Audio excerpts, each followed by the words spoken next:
I would say especially in professional football in Europe, most uh, okay, not most, but there's many players that are still kids, Okay. even when they're 24. Of course, there are other factors like their family and that stuff. But what happens is if you have these talented like prodigies and they're 11 years old and some big academy coach from Arsenal or from Tottenham or from Chelsea says like tells the kid, "Oh, you're the bomb, like you're amazing," and then he's inside the bubble of of elite of elite modern football academies. That Yeah. bubble, everything is taken care of is taken care for them. Hmm. Yeah. They have no stress about stuff that like normal people have to go through just to like mature into an adult. Like how do you treat people? Are you respectful? Like how do you call a place like to book an appointment? All these like basic things that you should develop as you mature into a man. These players are inside these football academies and they get paid good money when they're very young. And that money goes to their head and they're traveling a lot. They think that they own the world. And I've seen a lot of clients of mine had to say goodbye just because they were very poor human beings and were very unethical. And it's not really something that fits into my reality that I want in my life.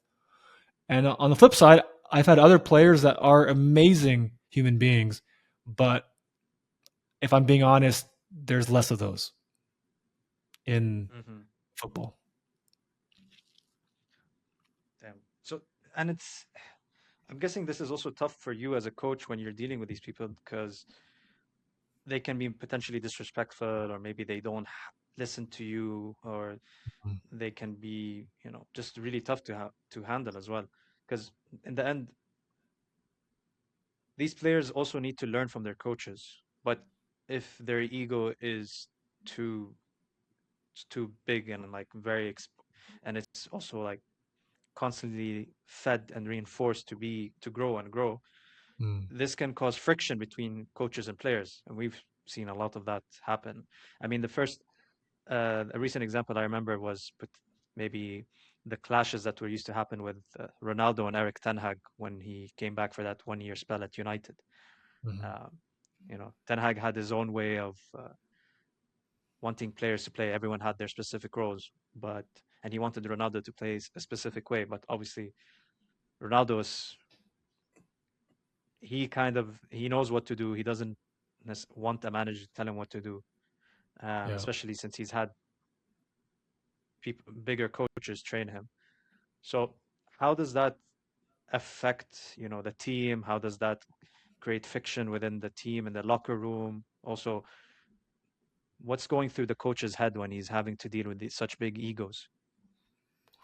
Yeah, for a coach, it's very dangerous because he has to put his foot down in some fashion to show that Hmm. he's still in charge.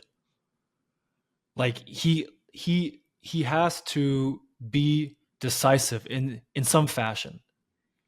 And I think he made the mistake, Ten Hag, of trying to be too decisive. Mm. Because if from the start, if he like, and I'm not saying that he had to like bend over for Ronaldo, of course not. But if he just tried to play a different role, as opposed to saying, Ronaldo, you're my player, do what I say, you have to kind of be a little bit more pragmatic because he's a new coach in a Yeah. big club and it's Ronaldo and he's won more trophies than you. So, you know, خلاص, just Yeah. you know. It's like So loosen up, maybe. well, That's yes, but I'm saying that he needs to make that choice from the start because if he tries to be Mhm. really tough at the beginning and then it fails and then he goes back on it, and then he tries to be, oh yeah, like it's all good. Then everyone knows that like he's full of it because like he's lost all respect. But if from the start he's like handshake, like same team, then it can work because he didn't try something Mm, and